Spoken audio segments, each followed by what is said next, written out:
Hey guys, it's me, Ben, and we are back with another hot and thrilling, exciting, action-packed episode of Experience Kills. And join me for this episode, the one, the only, Cameron. I wouldn't get too hyped up, it's only me.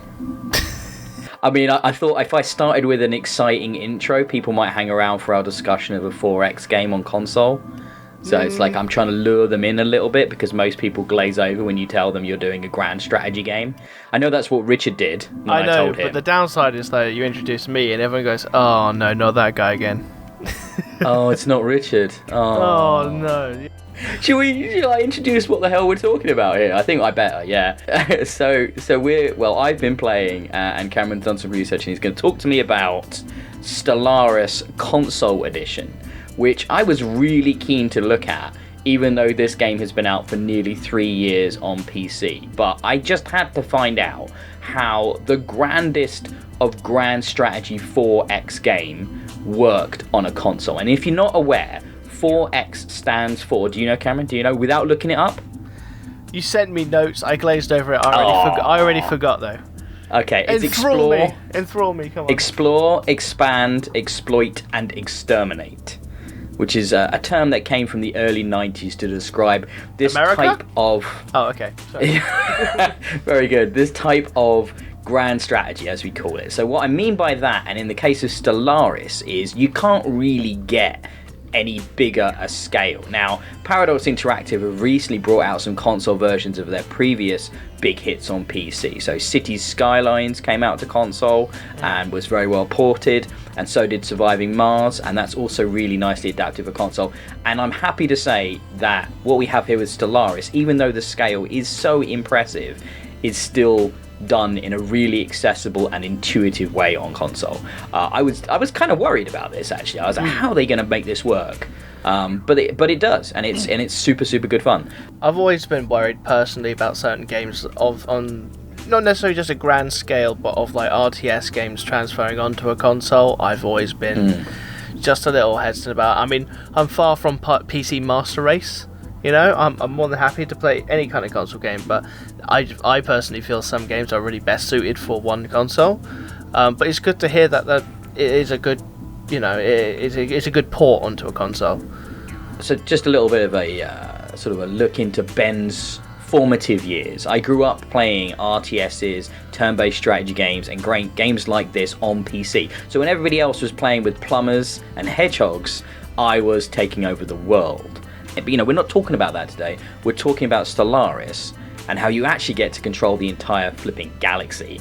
And that is fabulously good fun. And it works really well. And I think your reservations are very much founded in reality. I mean, if you look back at the 360 generation, in which we got a bunch of console port of RTSs, such as Supreme Commander, Command & Conquer, and a few others, obviously Halo Wars as well. Yeah. None of them quite got it right, did they?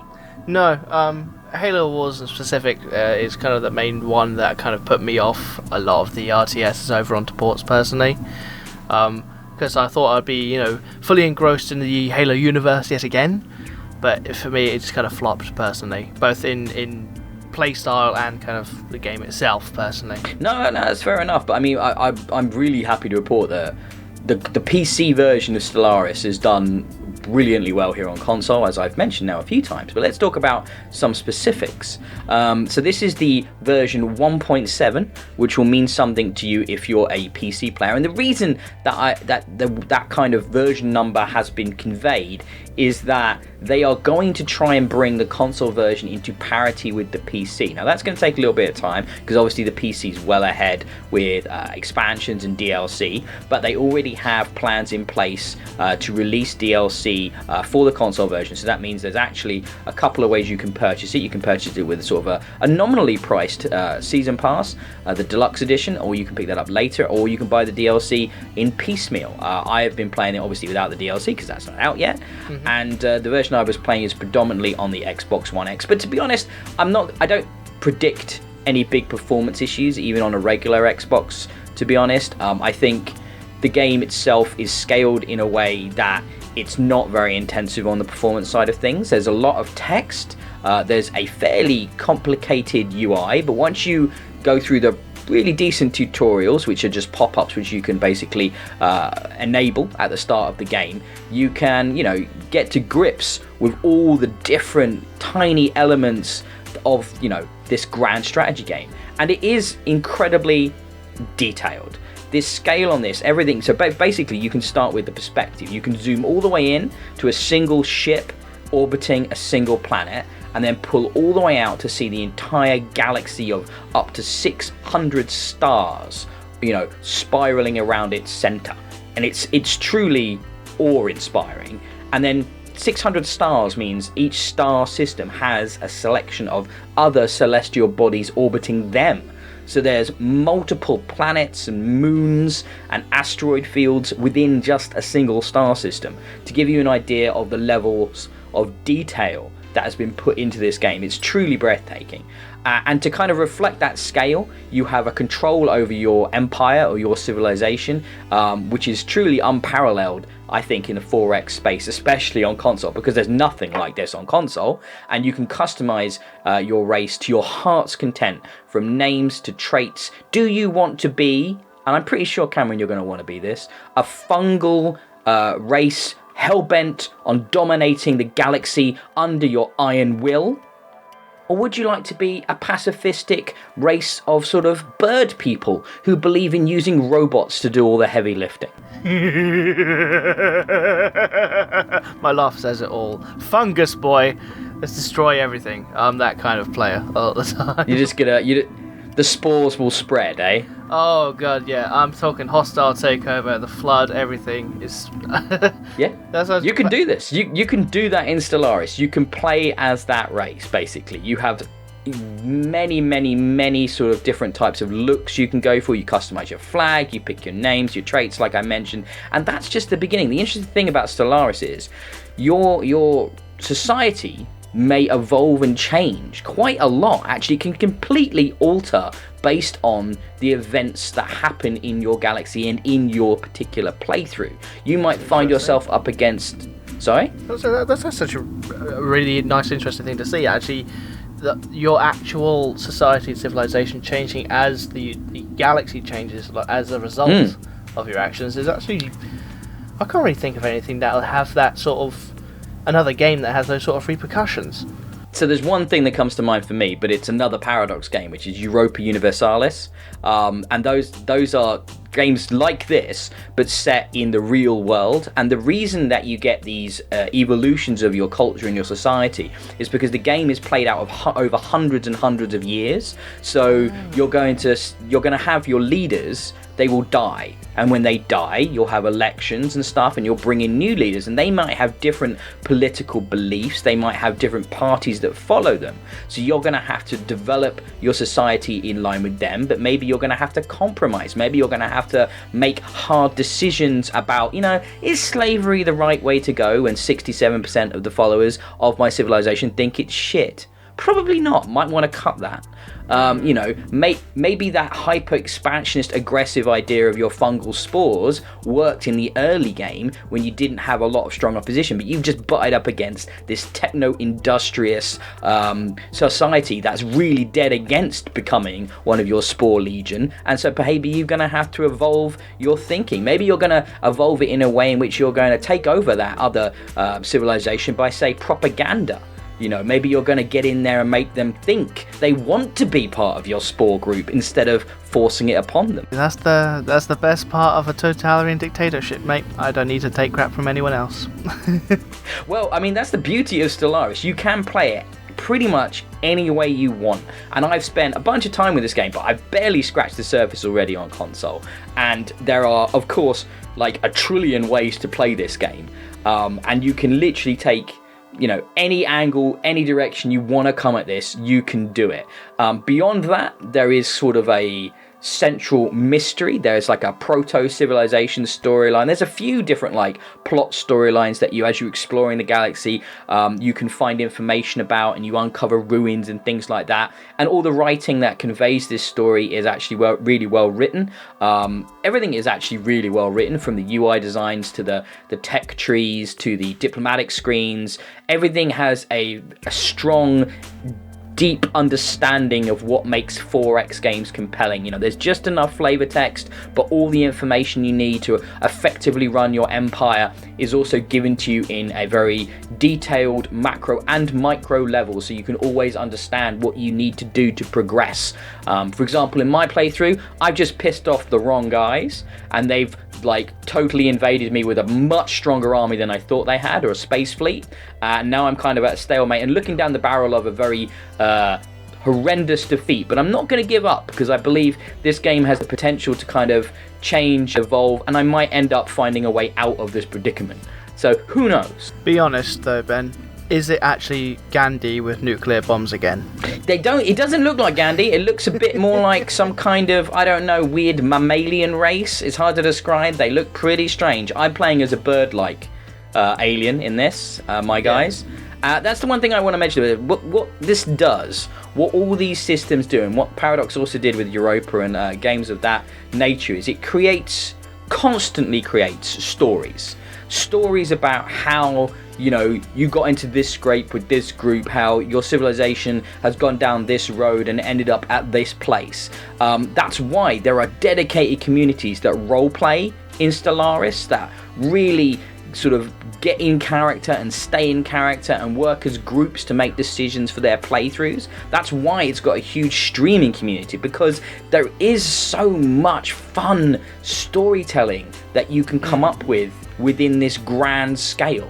And it's brilliantly good. Do you know what? It's not going to ever be as intuitive as a mouse and keyboard interface, but considering, you know, you've got like 8-10 buttons or whatever on a controller with a bunch of context-sensitive menus, they do a fantastic job of making you feel like you're part of that grand scale on console. So yeah, as far as kind of like the gameplay actually goes, then, because I haven't actually like played it myself. Is it very much kind of point-and-click adventure? Sorry, not point-and-click. It's more of a point-and-click RTS, like the old Age of Empires sort of style, Command and Conquer, or is it more? So it's a kind of like a hybrid of Civ and Age of Empires in its controls, because it's not turn-based like a Galactic civilization would be. It is real time, but you have active control on that pause button, and I find myself pausing often, and then I'll be like giving orders, checking menus, and while I'm paused, reading screens, updating my info, checking what's going on, giving a bunch of orders, moving ships around, and then I'll unpause it at high speed and then let things unfold. So it's super user friendly in that regard. You can literally take as long as you want to pore over the tons of information and the screens about budgets and like really dig into your civilization if you want to. But it doesn't force any of that down your throat. It makes it so that, you know, you're going to want to delve deeper over time. You know, you're probably going to start the game a few times when you first start playing, as you get used to the systems and you get, you know, you understand the tutorials, and it takes you through the early game stages. But, you know, it never felt pressured. It's the perfect podcast game or audiobook game. It's actually, to me, I find these games incredibly relaxing because you play them at your pace. So I just put on a podcast like I did earlier, brilliantly streaming it over the Spotify app on the Xbox. Very and little just stress, just taking my time and, you know, enjoying it as it unfolded. It feels great. And then when things do go wrong, and I say go wrong, you might just be really aggressive, I suppose, but when combat kicks off, you zoom in if you want, and you can watch everything happen in real time as the particle beams and missiles streak across space, colliding into these vast fleets, and it's super cool to watch.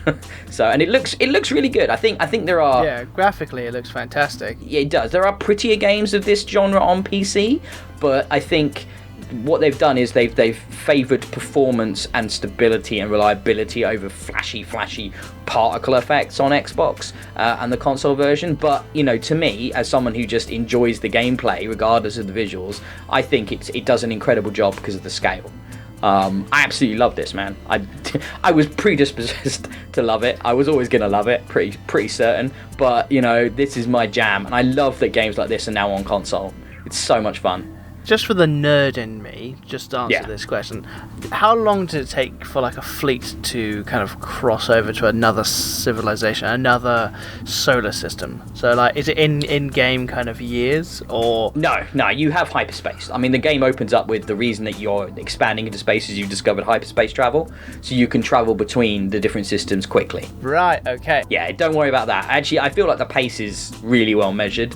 Yeah, it's really nicely done. If it's that quick, then literally you can go at your own pace, which is fantastic. Yeah, or you can play as a turtling kind of pacifist civilization that's super insular and is xenophobic and doesn't have anything to do with aliens, and therefore you never really push into people's boundaries. You just build up this ginormous influence from within. I mean, that's absolutely valid if you wanted to do that. There's so many ways of playing this game. I absolutely love it. It's a strong recommendation from me. If you do not have a PC, or if you do not have one that's remotely good enough to run something like this, it's a perfectly good example of it on the console here. Super impressive. Paradox once again done a great job with this port. That to me means they're 3 for 3 after Cities and Surviving Mars. So yeah, they're absolutely killing it right now, bringing these games to console, and I'm super happy that they're expanding the audience of underserved genre. And doing it in such a great way. Well done, Paradox. Yes, well done indeed for making an awesome game.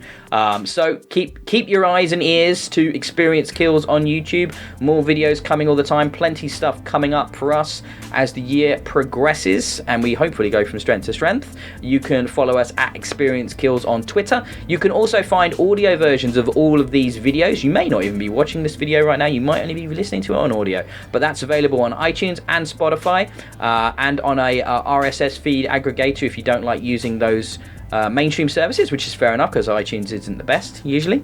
I definitely prefer Spotify for podcasts now. So yeah, check that out there. You can follow me at DIYE as well personally on Twitter. I don't post that much on my personal Twitter account, but I always appreciate the extra follow. And you can follow Cameron absolutely nowhere because he's a hermit that doesn't believe being on social media is the right way forwards. I am actually talking to you on a potato. Don't even have a computer. It's a very advanced potato though. I am quite impressed with the audio quality of your potato. I'm worried that it might actually be a fungal spore trying to dominate this planet. You've given it all the ideas it needs now, Cameron. Oh no, it's coming for all of us. It's all your fault, you fool. Let's be honest, if the world was going to come to a cataclysmic end, you probably would have guessed that I would have something to do with it. And on that happy note, I'm going to say goodbye. And it's a goodbye from me. Cheers, bye. Oh, and my microphone falls at the end.